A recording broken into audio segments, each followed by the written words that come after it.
Ito ang pinakamalaking mekanisadong pag-atake ng Rusya ngayong taglagas. Noong Oktubre 27, 2025, tinatayang 29 armored na sasakyan ang sumugod sa mga baryo ng Shakova at Volodymyrivka sa Ukraine. Umaasang magiging matagumpay ang operasyon ayon sa Moscow. Malapit sa mahalagang lungsod ng Dobropilya sa Donetsk Oblast, nilusob ng mga puwersang Ruso ang dalawang baryo sa opensibang tumagal ng 6 na oras. Sa halip na tagumpay, naging simbolo ito ng humihinang bisa ng militar ng Russia at desperasyon sa estratehiya. Ganito na uwi sa 6 na oras ng puro impyerno at walang napala ang pinakamalaking opensiba ng Russia ngayong taglagas. Nagsimula ang pag-atake sa mga unang oras ng umaga, sinamantala ng mga tagaplano ng Russia ang makapal na hamog at basang lupa sa pag-asang mahahadlangan ang operasyon ng mga drone ng Ukraine at malilimitahan ang pagtuklas mula sa himpapawid. Nagpadala ang mga komandante ng Russia ng kanilang puwersa bilang maliliit, magkakahiwalay na grupo ng 4 o 5 sasakyan na sumusulong sa iba-ibang iskedyul. Ayon sa ilang komandante ng Ukraine, dati ginagamit lang ng Russia ang taktikang ito sa impanterya, hindi sa mekanisadong impanterya o opensiba gamit sasakyan. Mukhang nagpasya ang Russia na subukan ang bago at mas angkop na taktika sa kanilang opensiba na akma para sa isang medyo malaking pag-atake. Pero handa ang mga tagapagtanggol ng Ukraine, ang unang National Guard Corps Azov, pati ang ika-33 at ika-73 mekanisadong brigada ng hukbo ay puspusang naghanda para sa mga pag-atake sa lugar. Kasama dito ang mas malawak na paggamit ng sasakyan bilang puwersa. Sa unahan, ang mga paunang inilagay na hadlang sa inhinyeriya, maingat na inilagay na mga minahan at magkakaugnay na mga sona ng kontrol ng putok ay nagbago sa larangan ng labanan bilang isang pagsubok sa mga armor ng Rusya. Ang unit ng artilleriya at drone operators ng Ukranya ay tuloy-tuloy na nagtutulungan para sirain ang bawat sasakyan habang sumasalakay ang puwersa ng Rusya sa depensa.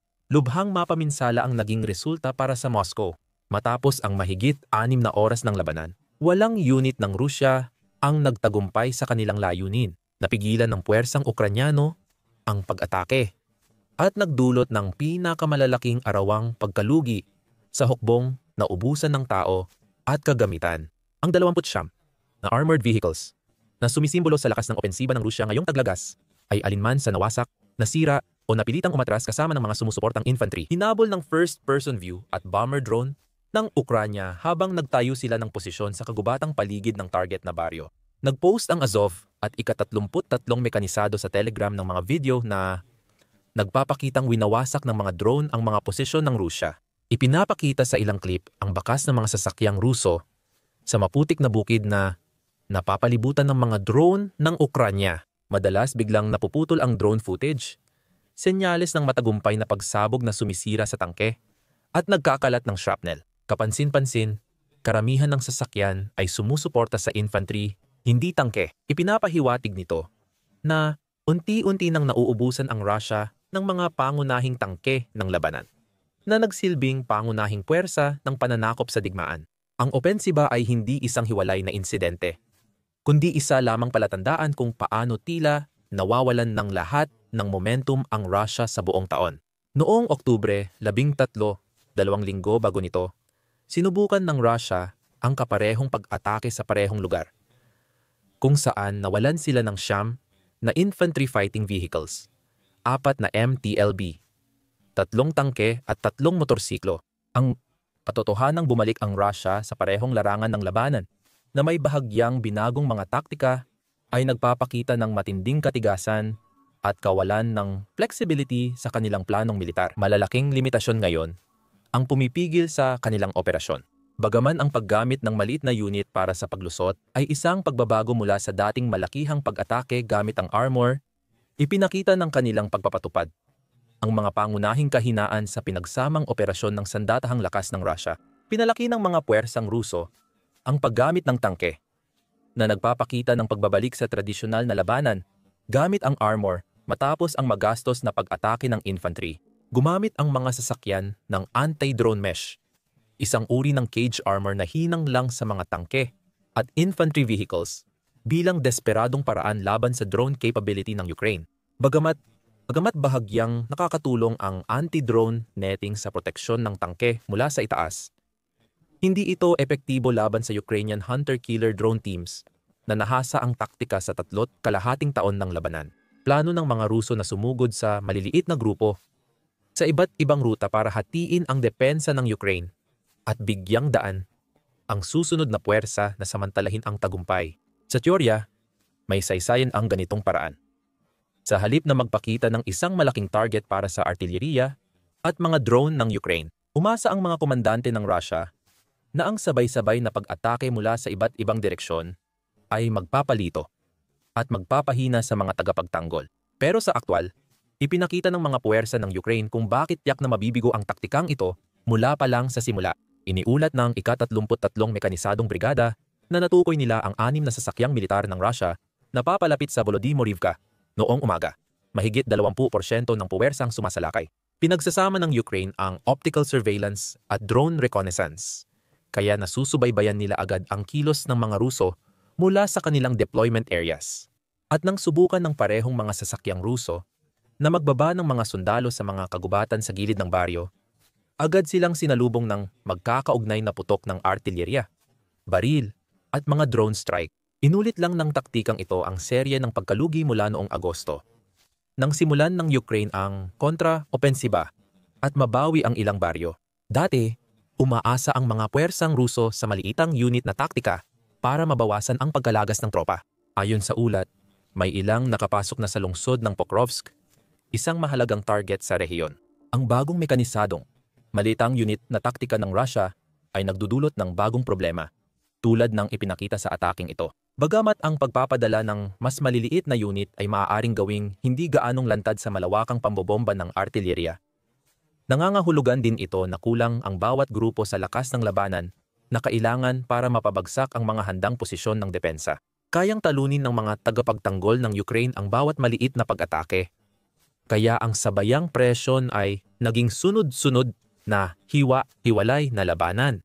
Dahil sa bagong kalagayan, makakapili ang Ukraine ng mga target na atakihin. Habang abala ang mga sundalong Ruso sa paghahanap ng pwesto, sa gitna ng walang lamang bukirin o kagubatan na laging binabantayan, may isa pang malaking issue na dapat talakayin. Ang pag-atake ay may 29 na sasakyan at itinuturing na malaking konsentrasyon ng lakas ayon sa pamantayan ng 2025.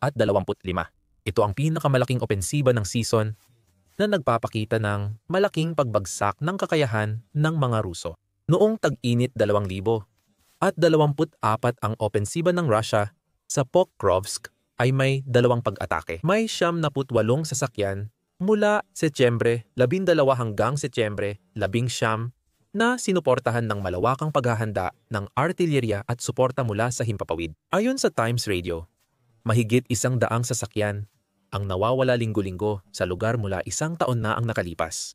Kaya kapag ang bilang na 29 na sasakyan lang ay itinuturing ng malaking operasyon at halos wala namang naabot ang maliit na puwersang iyon, masasabi nating tila nauubusan na ng lakas ang Rusya. Ipinakita ng pag-atake ang patuloy na kakulangan ng Rusya sa pagsasama ng lakas ng himpapawid at operasyong lupa.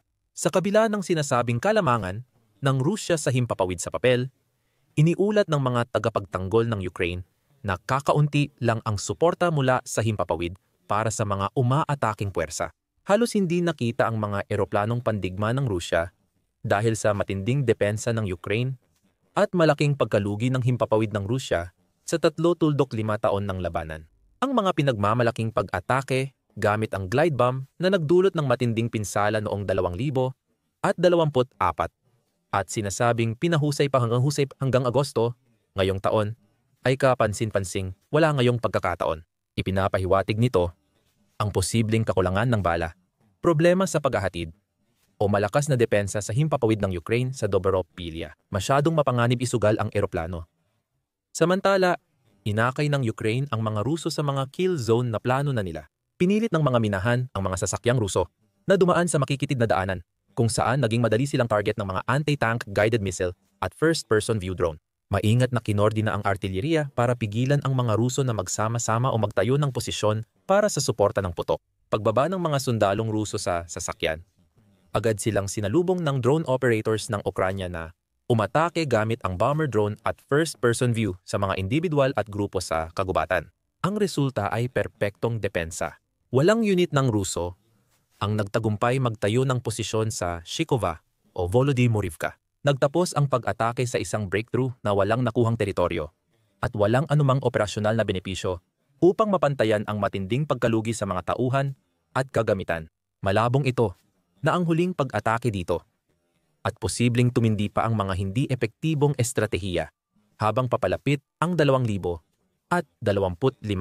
Patuloy na nagpapadala ang Rusya ng mga puwersa sa sektor na ito kahit na paulit-ulit silang nabibigo ng malala. Pokrovsk ay isa sa mga pangunahing estratehikong sentro ng depensa ng Ukraine at nagbubuklod sa mga pagsisikap ng bansa sa rehiyon.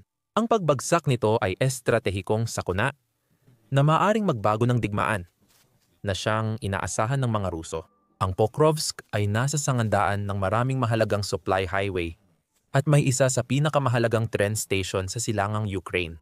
Lahat ng depensa ng Ukrainyano sa Donetsk Oblast ay umaasa sa supply mula Pokrovsk. Ang bala, gasolina, tropa, supply medikal, pagkain, at iba pang pangangailangan ng puwersa ng Ukraine sa silangan ay dumadaan sa mahalagang sentrong logistika ng network ng transportasyon. Kung makuha ng Russia ang Pokrovsk, maaaring mabuksan ang buong Donetsk front. Kung bumagsak ang lungsod sa Russia, mahihirapan ang mga tropang Ukrainian sa silangan dahil sa kakulangan ng supply. Mawawala ang kakayahan ng Ukraine na mabilis na magpadala ng dagdag na puwersa sa mga nanganganib na lugar gamit ang mga kalsada at riles na magreresulta sa pagkawala ng suporta. Bilang resulta, maaaring mapilitan ang mga puwersang Ukrainian na umatras habang nakikipaglaban, na iniiwan ang mga matitibay na posisyon na matindi ang pinagpaguran ng Russia upang makuha. Mapipilitang gumawa ang Ukraine ng bagong depensa sa mas kanluran. Isinusuko ang daan-daang milyang parisukat na teritoryo, hindi dahil sa atake ng kalaban kundi sa kakulangan ng supply. Ngunit higit pa sa militar ang nakataya rito. Ang pagkabihag sa Pokrov ay maglalapit kay Pangulong Vladimir Putin sa layunin niyang sakupin ang Donetsk Oblast. Simula ng pananakop, inilalarawan ng Moscow ang layunin nito bilang pagpapalaya ng Ukraine mula sa impluwensya ng kanluran at pasismo. Nang hindi nila nakuha ang Ukraine, ginawa na lang alternatibong plano ang rehiyon ng Donbas. Pinili ang rehiyon dahil marami ditong Ukrainians na nagsasalita ng Ruso, kahit oxymoron ito, at ginamit ng propaganda ng Russia para palabasing kailangang palayain sila mula sa paniniil ng Ukraine. Dahil dito, binago ng Russia ang plano para kontrolin ang buong administratibong hangganan ng Donetsk at Luhansk. Kasalukuyang bahagi lang ng Donetsk ang hawak ng Russia. At bawat mapang nagpapakita ng hindi kumpletong okupasyon ay araw-araw na paalala kay Putin na nabigo ang espesyal niyang operasyong militar na makamit ang pangunahing layunin nito. Nagdadala ito ng matinding presyon sa pamunuan ng Russia. Ipinusta ni Putin ang lehitimasyon ng rehimen sa tagumpay sa Ukraine. Kailangan niya ng anumang maipapakitang tagumpay sa mga mamamayang Ruso. Ang ganap na kontrol sa Donetsk ay magpapahintulot sa mga propagandista ng Russia na ideklara ang tagumpay at igiit na naabot ng Russia ang layunin nitong i-denazify at i-demilitarize ang Donbas. Mahalaga pa rin ang aspeto ng ekonomiya kahit malaki ang sakripisyong kapalit. Sa kabila ng digmaan, nananatiling mahalaga ang mga infrastrukturang pang-industriya, lupang agricultural, at yamang mineral sa Donetsk Oblast. Ang rehiyon ay kilala sa paggawa ng carbon, bakal, at chemical na mahalaga sa ekonomiya ng Ukraine. Kahit maraming infrastruktura ang nasira, ang kontrol sa teritoryong ito ay magbibigay sa Russia ng akses sa natira at posibilidad na muling magpatayo. Mas mahalaga, ang pagharang ng yamang ito ay bahagi ng estratehiya ng Russia na pahinain ang ekonomiya at kakayahan ng Ukraine na manatiling malaya. May geopolitical na kalkulasyon dahil alam ng mga military planner ng Russia na hindi pabor sa kanila ang oras. Bawat buwang tumatagal ang digmaan ay dagdag pagbagsak ng ekonomiya ng Russia at pagdami ng mga nasasawi. Isang buwan pa para sa Ukraine at Pangulong Volodymyr Zelensky na maghanap ng bagong sandata o donasyon mula sa mas kumpiyansang NATO. Naniniwala ang militar ng Russia na kung makukuha nila ang Pokrovsky at makumpleto ang okupasyon ng Donetsk bago humina ang kanilang atake, mapipilit nilang makipag-usap ang Ukraine mula sa mas malakas na posisyon. Pinapakita ng katotohanan na karamihan sa mungkahi ni Pangulong Donald Trump tungkol sa frozen conflict ay dapat gawin sa kasalukuyang linya ng labanan. hindi sa pagbabayad ng danyos o pag-atras ng Russia. Sa pamamagitan ng ganap na pagkontrol sa sinakop na bahagi ng Donetsk, sa pamamagitan ng isang kasunduang tigil putukan na pinagtibay ng NATO, maaaring mag-angkin pa si Putin ng tagumpay. Siguraduhin ang mga teritorial na tagumpay at iwasan ang mga suliraning dulot ng huminang ekonomiya at pagkawala ng tiwala sa pamahalaan.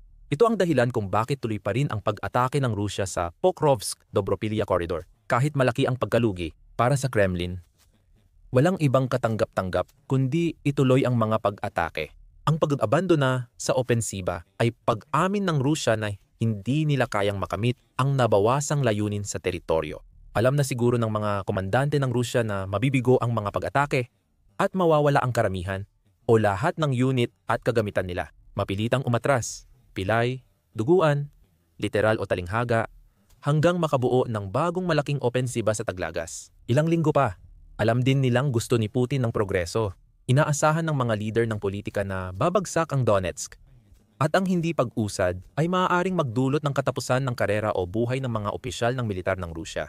Ang mga tagapagtanggol ng Ukraine, sa kanilang panig, ay lubos na naunawaan kung ano ang kanilang ipinaglalaban. Ang Pokrovsk ay may perpektong lupain para ipagtanggol gamit ang mga drone at artilleriya. Karamihan dito ay bukas na parang at sakahan, kaya halos walang lugar para pansamantalang kuta o taguan. Mas gumaganda ito tuwing taglagas o tagsibol dahil ang ulan o tunaw na yelo ay nagpapaputi ng lupa na nagpapabagal sa sundalo at sasakyan. Ang dagdag na istasyon militar sa Dobropilya ay tumutulong sa dalawang pamayanan na magtulungan sa proteksyon kahit magkalayo. Samantala, ang kalsada at riles ng tren ay nagpapadali ng tuloy-tuloy na supply mula sa ibang bahagi ng bansa. Ang lupain ay bagay sa mekanisadong impanterya. Ngunit ang masisikip na bahagi malapit sa lungsod ay nagdudulot ng parehong kondisyon gaya sa mga araw-araw na mapa. Habang napalilibutan ang Pokrovsk mula sa tatlong panig, kakaunti lang ang opensibang lumapit ng ilang milya sa lungsod. Samantala, ang ganap na kontrol ng Ukraine sa hilagang kanluran ay lubos na nagpapabagal sa pag-usad ng Russia. Basta't nakatayo ang lungsod, kontrolado ng Ukraine ang pumapasok na puwersa ng Russia. Kapag tuluyang nasakop ng mga Ruso ang lungsod, magiging mahirap para sa Ukraine ang kontra-opensiba dahil sa parehong kondisyon. Ang pagtaas ng gamit ng tangke ng Russia ay maaring mahalagang taktikal na pagbabago, ngunit posibleng magdulot din ng problema sa alinmang panig.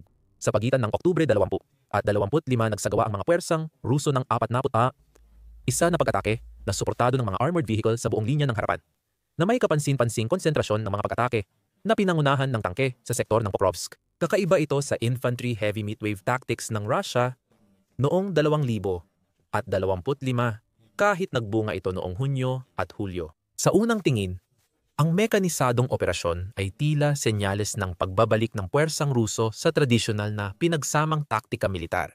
Tandaan mo, kahit maraming tangke at tao ang nawala sa Russia, malaki pa rin ang tsansa na mas marami silang nakaimbak na sasakyang militar at mas malawak ang recruit kaysa Ukraine. Pareho itong nangangailangan ng oras, pera, at pagsisikap at maglalantad ng tunay na lawak ng pagkalugi sa publiko ng Russia na ayaw naman ng Russia. Sa totoo lang, malamang ito na ang huling pagtatangka ng Russia na makakuha ng teritorial na tagumpay bago tuluyang bumagsak ang kakayahan nilang umatake. O kaya naman, ang panahon ng taglamig ay nagpapahirap o nagpapawalang bisa sa malakihang mga operasyon. Isa sa mga dahilan ng pag-atake sa panahong ito ay ang dami ng mga tangke na kayang ipadala ng Russia sa unahan ng labanan. Tinatayang kayang gumawa ng Russia ng halos 300 T-70M ang pinaka-advanced nilang tangke na aktibong ginagamit.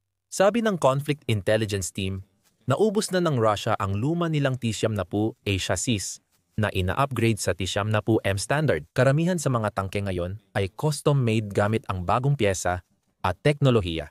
Dagdag pa rito, natukoy ng Janes, isang open source na tagapagbigay ng impormasyon sa depensa, na ang mga tangke ng T-70 at T-80 ay mas madalas nang makikita sa larangan ng labanan kumpara noong 2022. Batay sa datos, 23 unit na ang may T-80 na tangke, mula sa 3 unit lang noong 2022. Para sa T-70, 2 lang na unit ang may ganitong tangke. 3 taon na ang nakalipas. At tumaas ito sa 20 ngayon. Pero kahit mas malawak na ang paggamit, mukhang nag-aatubili pa rin ang Russia na magpadala ng mga tangke sa labanan. Karamihan sa mga sasakyan na aktwal na ginagamit para sa opensiba nitong mga nakaraang buwan ay hindi talaga mga pangunahing tangke ng labanan, kundi mga sasakyang sumusuporta sa infantry na wala namang gaanong sandatang pandigma.